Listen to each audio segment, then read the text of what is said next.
সবচাইতে বেশি জান্নাতে প্রবেশ করাবে যে আমল, বিষ্ণু বললেন, এক হচ্ছে আল্লাহর ভয়, আরেক হচ্ছে সর্বোত্তম আচরণ। প্রিয় ভাইরা, ইসলামের মেজাজটাকে চিনে নেন, ইসলামের এসেন্সটাকে বুঝে নেন। আমরা ভালো আচরণকে গুরুত্ব দিতে চাই না।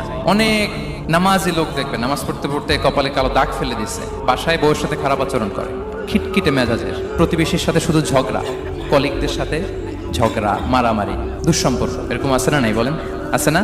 কিন্তু নামাজি, অনেক বড় হাজি, একদিনও কোরআন তেলাওয়াত মিস হয় না।